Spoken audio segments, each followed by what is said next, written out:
nothing but the truth. Why are these micro-moguls so important?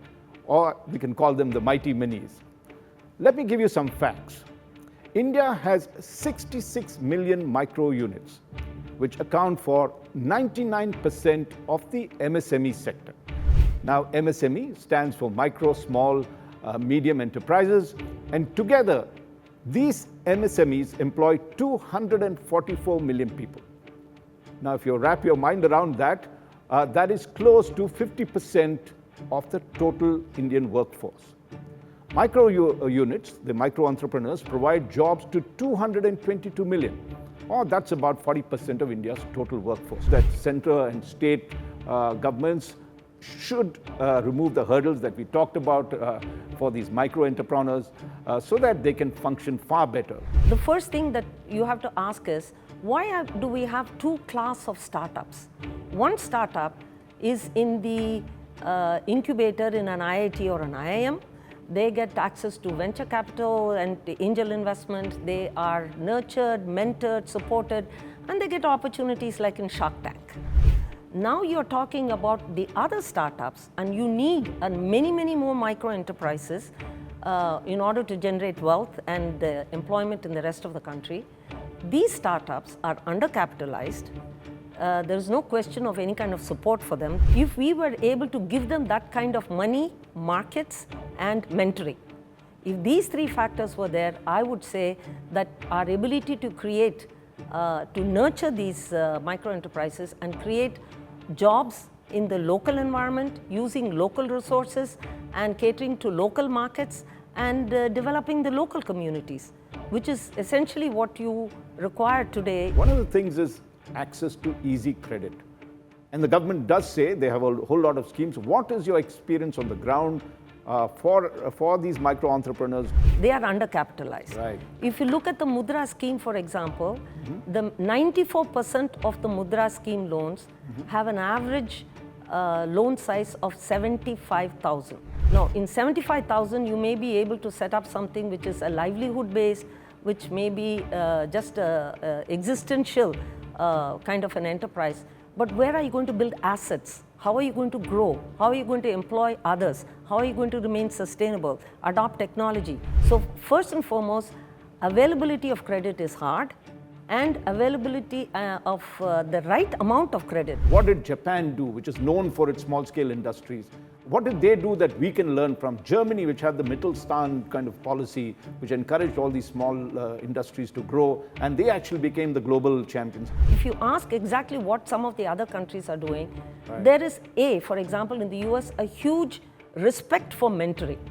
By an act of Congress, they have a program called SCORE, which actually says every small loan that is given by their government as a small business administration has to be supported with a mentor. Now, if you take something like Japan, their supply chain itself forms a very good mentoring line of support. So the tier 1 mentors and supports the tier 2 suppliers, supports the tier 3, and so on and so forth. In Germany, the apprenticeship is given a lot of focus and so on. What can he do for the micro and maybe the small sector in terms of GST? One of the things we found when we studied is, do you believe that there is more than 1,460 regulatory obligations for the MSME sector alone? It's a mind-boggling number.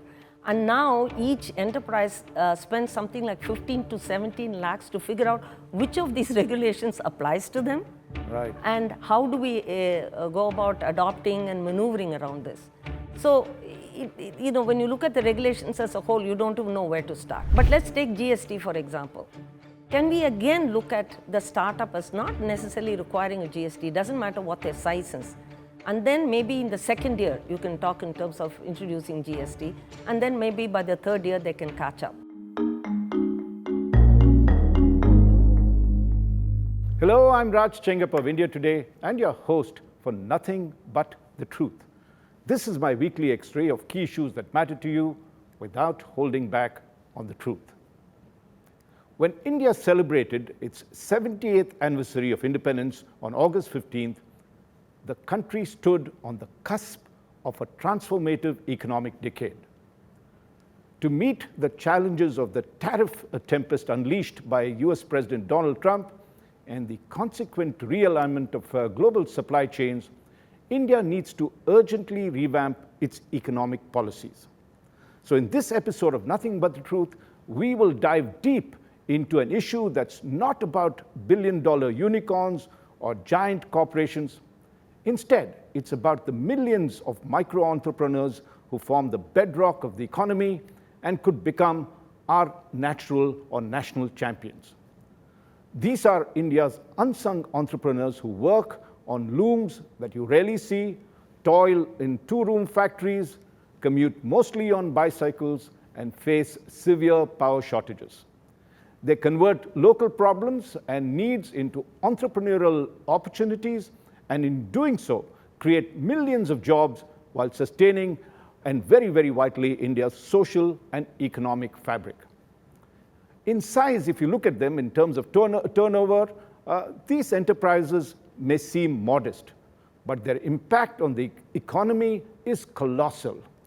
They collectively can take the Indian economy to even greater heights. That's why India Today magazine calls them the Micromoguls, and this is out in its latest issue. And let's now look at why are these Micromoguls so important, or we can call them the mighty minis. Let me give you some facts. India has 66 million micro units, which account for 99% of the MSME sector. Now, MSME stands for micro, small, medium enterprises, and together, these MSMEs employ 244 million people. Now, if you wrap your mind around that, that is close to 50% of the total Indian workforce. Micro units, the micro entrepreneurs, provide jobs to 222 million, or that's about 40% of India's total workforce. Just think about that. 40% of India's total workforce works in these micro units. Now, that's why these micro enterprises are India's second largest employer after agriculture. Their contribution to India's economy is truly staggering. There are no separate figures, unfortunately, for micro entrepreneurs, but MSMEs, and remember I told you that micro entrepreneurs constitute 99% of the total MSMEs. Now, MSMEs, which we have figures, official figures, as a whole account for 30% of India's GDP, and what's more, they contribute to 36% of the country's total manufacturing. 30% of the GDP, 36% of the country's total manufacturing. And importantly, they account for 45% of India's exports. So that's how important the MSME sector is, particularly the micro enterprises, whom I said constitute 99% of this sector. Now, let me just give you some examples of these micro entrepreneurs whom my colleagues in India Today interviewed. And let's start with Rupankar Bhattacharjee. Now, he's a wildlife enthusiast of Assam, and while tracking a python, a very interesting rare python in the Deepor Beel in Assam, Rupankar noticed how the invasive water hyacinth that was there had choked the wetlands of the region. So when he got back, he spoke to his friend Aniket Dar, and they researched and discovered that the weed's high fiber content made it ideal for paper. So what he did was, because he was interested in cleaning up the lake as well as earning his kitty, with a grant of rupees 8.3 lakh, they founded what is called Kumbhi Kagas. Maybe I'm not pronouncing it right, but this was formed in 2022. Today, they make eco-friendly paper, expanding operations to wetlands near Kaziranga, and gaining national recognition when Prime Minister Narendra Modi mentioned them in his monthly Mann Ki Baat. Let me give you another example, and this comes in Maharashtra, which is almost 2,000 kilometers away, and this is Sandeep Dabade. Once he dreamed of becoming a tabla player, and he struggled to make ends meet as he went about doing his performances, and he told us that sometimes he barely had 2 meals a day to eat.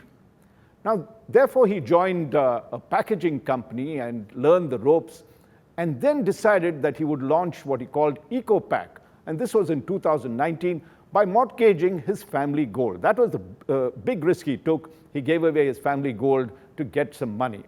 Now, soon after, COVID nearly destroyed his business, as it did for millions of people here. But then a working capital loan helped him recover. And soon, a couple of years later, Hindustan Unilever, the giant multinational, became a client of his. And today, Sandeep is not only doing what he's doing with EcoPack, but also taken up other enterprises. He processes sugarcane into a chemical-free jaggery unit and is working to make his hometown a processing hub. Let me give you one more example, and this comes from the tribal women who live in the thickly forested Jashpur region in Chhattisgarh. Fabulous forests over there, and these women got together last year and formed what is called the Jai Jungle Farmer Producer Company. Now they use mahua trees that grow in abundance in the region to make natural products and market it under what they call the Just Pure brand. In just a year, their turnover hit rupees 60 lakh, giving these tribal women economic independence they had never known. We had political independence and we celebrated our 78th year, but here is the key. They got their economic independence in a year's time. So these are not just small businesses that we're talking about. They are stories of resilience, survival, and innovation. No wonder policymakers view them as vital to India's economic success.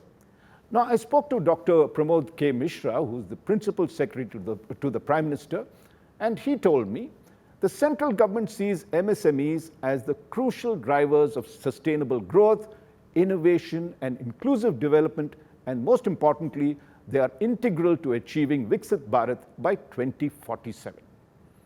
Dr. Mishra then went on to tell me that the centre's MSME policies are directed towards making these micro and small enterprises grow in size so that they can enjoy the benefits of economies of scale and ensure the requisite quality to make inroads into global value chains.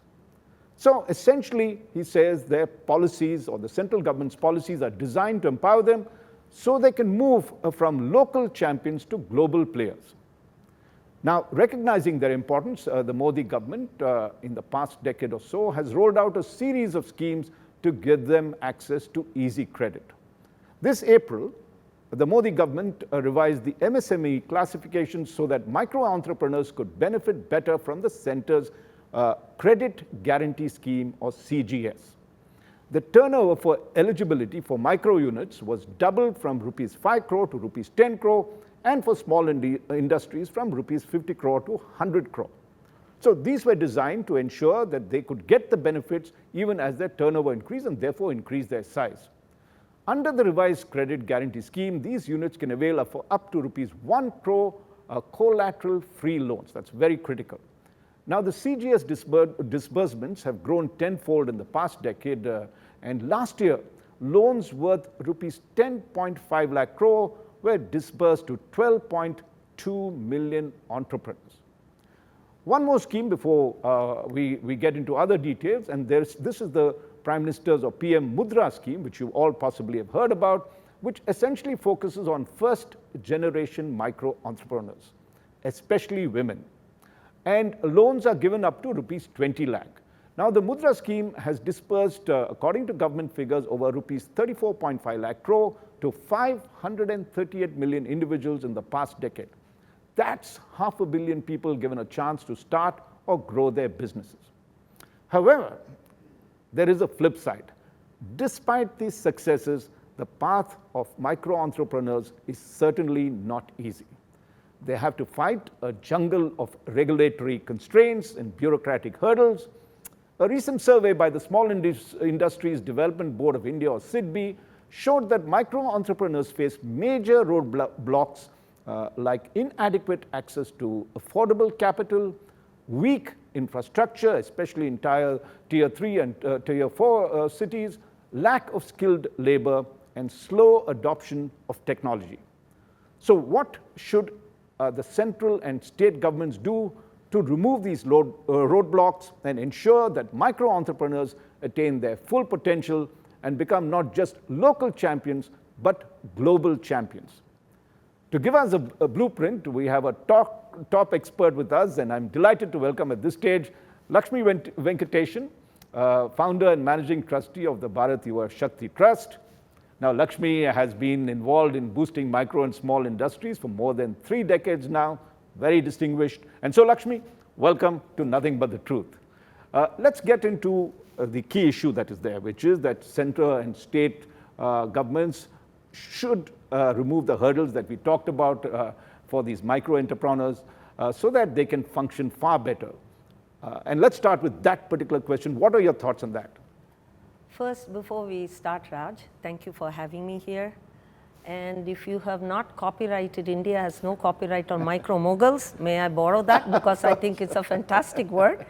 Right. And you have set the stage absolutely correctly, because you have shown how there's a huge potential for micro and at the same time huge challenges. Let's take the 2 or 3 examples that you gave.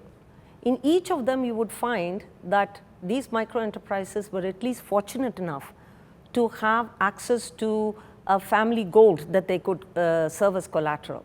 Or in the other case, you said they had a grant of 8.3 lakhs. Right. Now, the 50,000 odd entrepreneurs that we have been supporting in Bharatiya Yuva Shakti Trust, for example, have no such access. So, when they are not even able to afford margin money, and yet these are the very startups in small towns and rural areas that you want to encourage.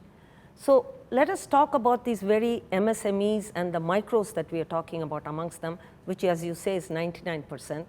The first thing that you have to ask is, why do we have 2 classes of startups? One startup is in the incubator in an IIT or an IIM. They get access to venture capital and angel investment. They are nurtured, mentored, supported, and they get opportunities like in Shark Tank. Now you're talking about the other startups, and you need many, many more micro enterprises in order to generate wealth and employment in the rest of the country. These startups are undercapitalized. There is no question of any kind of support for them. They've never experienced any. And perhaps even over-regulated in some ways. So really, you have 2 classes. And if we were to value these micro enterprises in the length and breadth of the country, then I believe that the kind of resilience, as you have shown in the examples, the kind of innovation that they can do, and I would say it is appropriate technology rather than particularly high-tech or IT-driven ventures.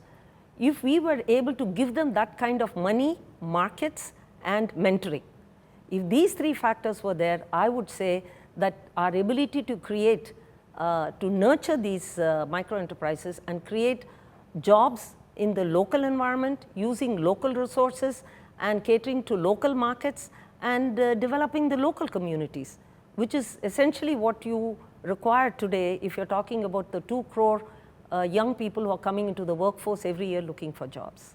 No, that's a very good point. And if you take a look at what you said also, one of the things is access to easy credit. And the government does say they have a whole lot of schemes. What is your experience on the ground for these micro entrepreneurs? Do they get it easily? Or do they have to wait? Is there a maze of rules and regulations that they have to cut their way through? Actually, this is a question where very often when we speak about it, it looks like we are indicting banks, and actually we don't. Because the first question is, when a young person, and we talk about young people because they are the majority in the workforce and we happen to deal with them more, when they go to a bank and they have no security, no collateral, and they are a first-time entrepreneur, what exactly is the bank supposed to do? So they look at their case and they say, okay, you're looking for a 5 lakh loan. There is no way I'm going to take that kind of a, I'm not going to take that kind of a risk. Therefore, they say, okay, I'll give you 1 lakh. Now, what happens to this unit at the very beginning? They are undercapitalized. Right. If you look at the Mudra scheme, for example, the 94% of the Mudra scheme loans have an average loan size of 75,000. Right. Now, in 75,000, you may be able to set up something which is a livelihood based, which may be just a existential kind of an enterprise. But where are you going to build assets? How are you going to grow? How are you going to employ others? How are you going to remain sustainable, adopt technology? None of these things are possible. So first and foremost, availability of credit is hard, and availability of the right amount of credit. Every one of the entrepreneurs that come to us often give us horror stories of having gone to 12, 13 different banks. Wow. And that happens whether you are in a metro city or whether you happen to be in a semi-urban area or in a rural area. So it really doesn't matter. And on top of it, when they go in there and they're undercapitalized, they're kind of doomed to begin with. So for example, you talked about the fact that the Mudra scheme now gives micro entrepreneurs up to 20 lakhs, right? Now the question is, it's not about the upper limit. If your average is only 79,000, does it really matter whether the upper limit is 10 lakhs or 20 lakhs? Not really. So we are looking at and saying, what is it that you really need to give these people? Right. If you were to take an IT startup and say, instead of giving you a $1 million, I'm going to give you $250,000, they'll just throw up their hands and say it's not viable. Right. That's the approach, that's the attitude we need to have. No, one of the things that always puzzle me is if 99% Yes. of the MSME sector is micro. Right. Why do we have to have an MSME ministry? Shouldn't we just have a micro and a small industry? Because medium industries have different issues, different kind of problems that they need to tackle with. Would that be a better solution? Shouldn't we hard focus on the micro guys? Because, I mean, not that we're saying medium and large don't require, but really they have very special needs. And as you'd mentioned, mentoring, I mean, that's a very important point that you used, something that we don't do, but many other countries do. So let's have a take on that. You're absolutely right, Raj. There is, that's what in fact we have been asking, that we have a very special focus on micro enterprises. But let me turn that on its head and ask another question. Do you know we have two ministries? One is called the MSME ministry, and the second one is of skill development and entrepreneurship. Right. Why is entrepreneurship a different ministry while the MSMEs, aren't these also startups? Right. So in some sense, the way we view entrepreneurship goes back to my two-tier system that I was talking about. So let us now talk about micro entrepreneurs, Right. are dynamic people with good ideas, which have the ability to transform their own local environment. If you look at them as assets, if you look at them as people who we can actually depend and allow them to create and contribute to the overall economy, then what you say is absolutely right. Let's call it entrepreneurship. Let us create a focus on startups. Right. And when we devise policies, sometimes I think this is a bit of a, what is it? I would say that in the early days, we had, depending upon the size of the enterprise, we had Right. rules and regulations which said, if you are up to 5 lakhs, 10 lakhs, 1 crore, that keeps going up in the limit. You have certain set of regulations governing you, and then you have something for small. I think perhaps it's time to look at the way we look at the high-tech startups and say, if every micro enterprise was allowed to start in a relatively free environment so that no regulations applied in the very first year, and then you start putting in these regulations slowly in the second and the third year. Let's take even in the credit aspect of it. At the very beginning, these micro enterprises are hit with market rates. Right. And we are not someone who believes in subsidies per se. We are not saying subsidize all small businesses, because then you know what happens, most small businesses don't want to grow because they want to avail of all these subsidies. Right. Instead, if you say, let us give some capital subsidies so that they can make use of for margin money for the banks, and let them give practically maybe a very subsidized rate of 6% or 5% in the first year. Make it 8 or 9% in the second year. Make it 12 or 14%, which is the market rate in the third year. Then what happens is you're allowed to grow, you're allowed to build assets, and at the same time, you're getting integrated into the economic mainstream by the time you're in the third year, and you're also incentivized to grow. You're not just sitting there. No, excellent. I like the other point you talked about, that we tend to forget that micro enterprises are actually startups. Yes. And we have this very, they're like poor cousins when you Yes. have the other startup scheme which you mentioned Absolutely. earlier. Absolutely. Now, if you, because given your vast experience, let us look at other countries. What did Japan do, which is known for its small scale industries? What did they do that we can learn from? Germany, which had the Mittelstand kind of policy, which encouraged all these small industries to grow, and they actually became the global champions. How do we move to that? Just to take one step back there, we have a program which essentially places a huge emphasis, as you correctly said earlier, about mentoring. Because if you look at a micro enterprise, very often they are sitting in a windowless room. You can think of it that way. They're clueless. So they have a need. We call them opportunity entrepreneurs rather than necessity entrepreneurs rather than opportunity, because the necessity makes it important for them to start a business. Otherwise, they can't go to they are not trying to choose between Goldman Sachs and creating an enterprise. They are really talking about creating a job for themselves. When you talk about this, mentoring becomes key. And so this is a model that we saw in UK and we adopted this in India. Now we are in 69 other countries. So you can now ask us exactly what is it that each of these countries' experiences are, and what is it that, what is the role? And I would say mentoring has become one of the key components in all the 69 countries. When I brought this back to India way back in 1992, we were the only country outside of UK. And then we in India went ahead and helped start it in Latin America and Brazil and Argentina and South Africa and Kenya, in Indonesia. And now we are even in Europe, because the youth unemployment in Italy, Spain and Germany is far more than what they can handle. And therefore, this ability to create small micro enterprises, nurture them, support them, along with mentoring, has become a key component in almost all these countries.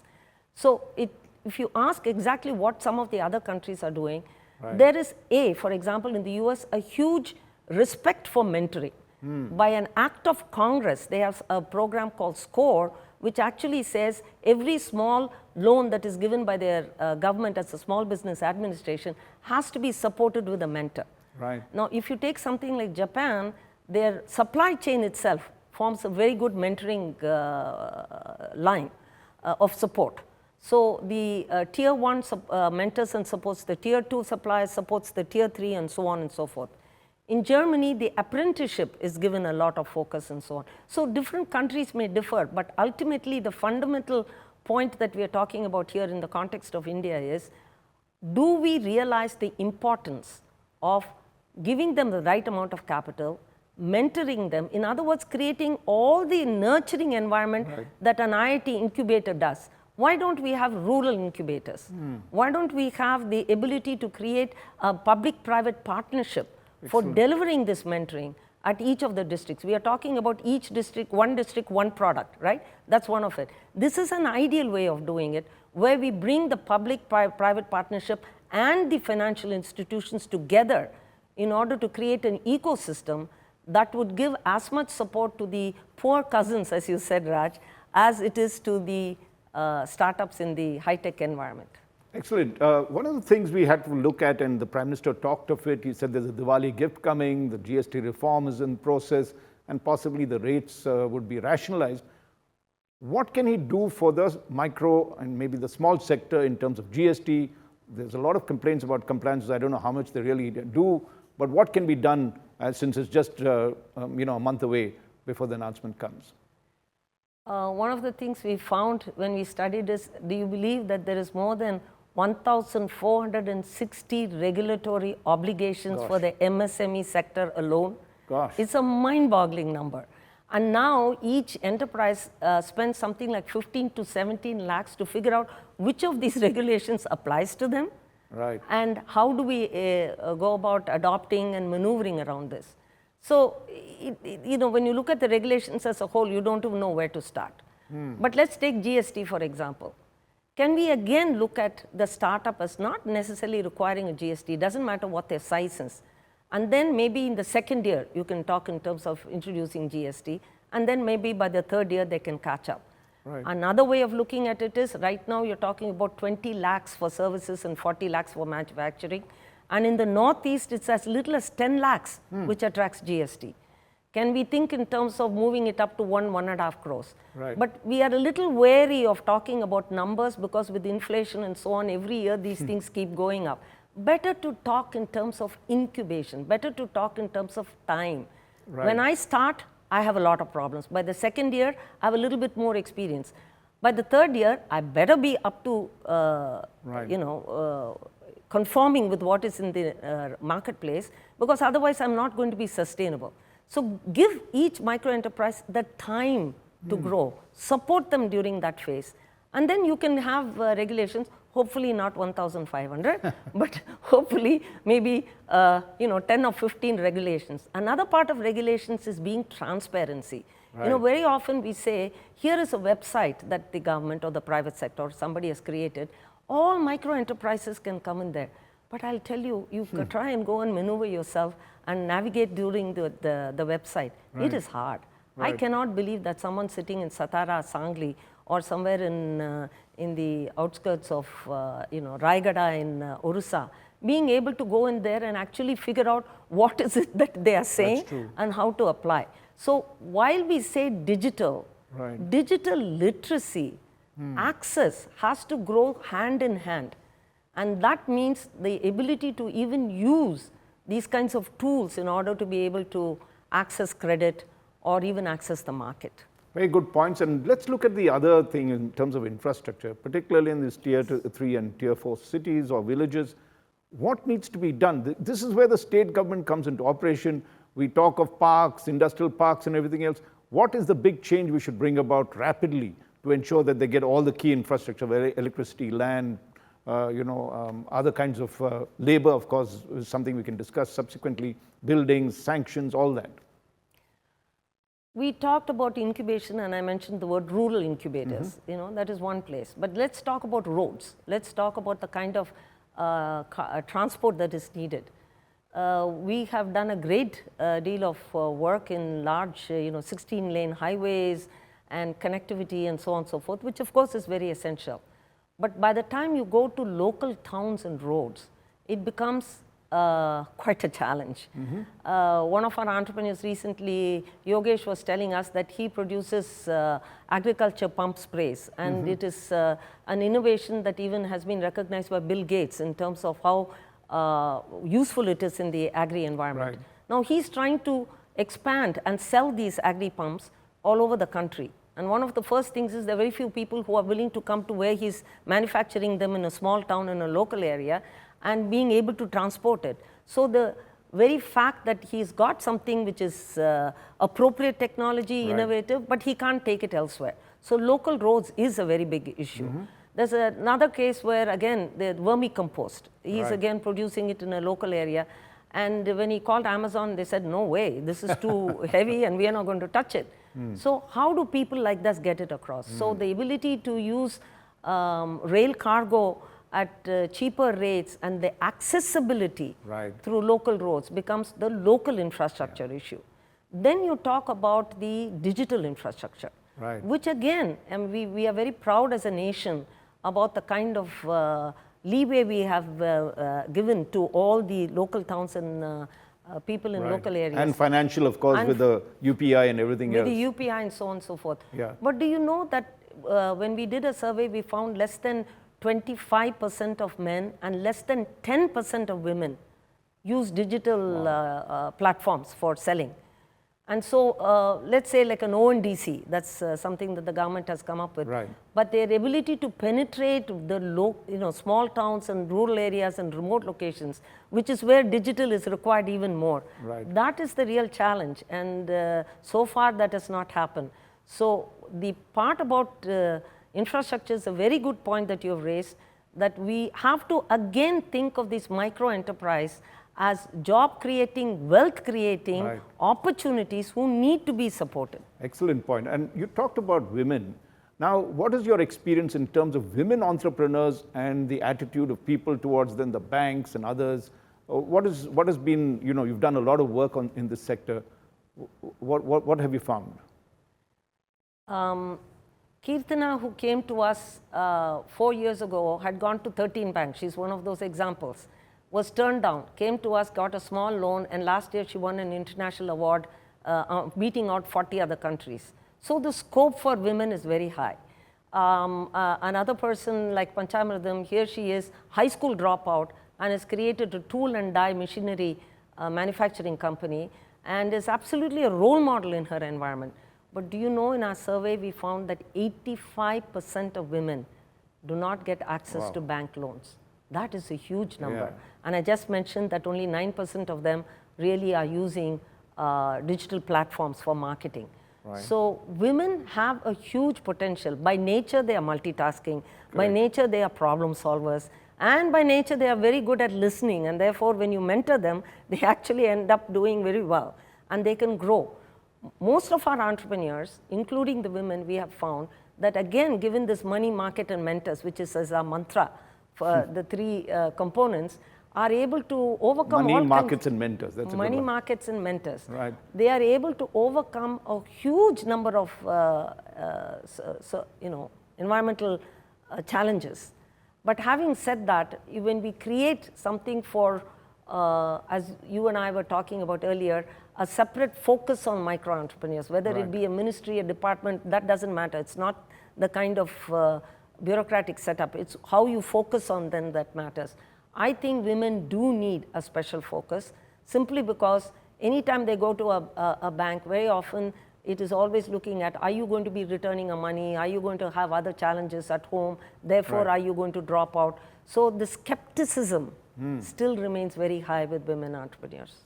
We're coming to the final part of our program, and let's look at, we've talked of global champions, right? And we've had free trade agreements with the UK, Australia, the UAE, and EFTA, which is designed to open up new markets for MSMEs. How much of this can micro entrepreneurs benefit from? What are the things you would say, advise the government, say, okay, how do they become global champs? Exactly that, that's the question.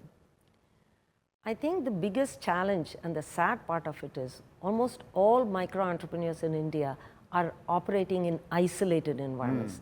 They are not even connected to each other within the same locality. Right. To make them a part of the supply chain is first and foremost not only healthy for the enterprise as a whole, but it's important to ensure that our own Atmanirbhar Bharat kind of a vision percolates down to the local level and that we integrate the entire economic system into one whole. So being part of the supply chain is very important. Now, being part of the supply chain locally, part of the supply chain nationally, which then of course extends itself to international environments. Right. I would say that much of what we talked about in terms of support and scope needs to be there. But one of the things we say is here private sector also has a role to play. It's not just the government. Where we talk about, again, like in Japan and Germany, where the large companies mentor and support the medium, support the small, support the tier 3, tier 4, all the way down the road. But what the government can do also is to, for example, when in the 1990s, when we had the quality movement, do you know how many MSMEs got left out, particularly the S and the small micro, simply because they didn't know what it was, how to comply, and very often when they finally developed their product and supplied it, the bigger buyer said, it doesn't comply, or it's not good enough. Now we are having a green movement. Yes, and that's something I wanted to ask you. How much of them will be shut down or shut out because of this green needs that a lot of European countries are asking about? Yeah, and I think it's a fear even for the small, leave alone for the micro in our country. And therefore, we must make an active attempt. And here the government can play a big role by ensuring that just as digital literacy, green literacy is equally important. And we must look at the micro enterprises. First and foremost, I think micro enterprises are very good at circular economy because you know why? They don't have too much money to waste. Right. So they're always reusing everything that they have.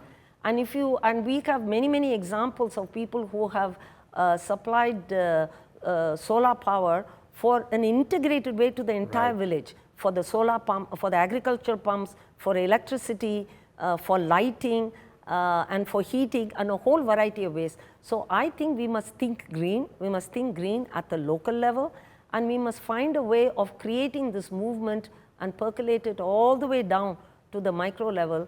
So if we were to do that, I think becoming part of the supply chain is the surefire way of making sure that they survive and they grow. And it's important even more so when we're talking about tariffs all over the world and how is it. So we need to be able to move our supply chain fast. If they are not going to go to one country for whatever reason, high tariffs have this, we must be able to move the supply chain fast enough. Let us look more towards the Asian countries. Let us look more towards the European countries. But for that, we need to have an integrated supply chain. Excellent point. And finally, Prime Minister talked at his Independence Day speech of the next gen reform. If there's one or two things you would say which is the biggest reform that is required for the micro and small sector, what would that be? Please look at the micro enterprise like a genuine startup. Treat them the same way that you treat the high-tech startups. Support them with incubation, support them with adequate financing, and mentor them. And when it comes to regulations, believe me, they will become good taxpayers. They will be people who will support the economy, provided we allow them to flourish and grow to begin with. When we do that, I think we can look forward to an extremely healthy micro enterprise environment, because frankly, having worked in 70 other countries, I'm really proud of the kind of young people we have and the willingness for them to work hard and take risks to make it happen. We just have to support them in every way. Excellent, and that demographic dividend that we have should be utilized. Yes. Lakshmi Venkatesan, thank you very, very much for your key insights. Lakshmi heads the Bharat Yuva Shakti Trust, has done outstanding work on that, and we compliment her for that as well. Thank you, Lakshmi. So at the heart of the story lies the truth. India's economic transformation will not only be written in skyscrapers and IT parks that we all see in cities, it will also be written in a paper factory born from weeds that I talked about in Assam, a jaggery unit or an eco-packaging unit in Maharashtra, a women's collective in Chhattisgarh. These are the unsung entrepreneurs who together are scripting India's growth story. For more details, do read the latest issue of India Today magazine that has brought out a special issue on the Micromoguls. And you can even listen to my episode on Apple Podcasts and Spotify. Thank you for being with me in this episode of Nothing But the Truth. I look forward to having you with me next week. Nothing but the truth.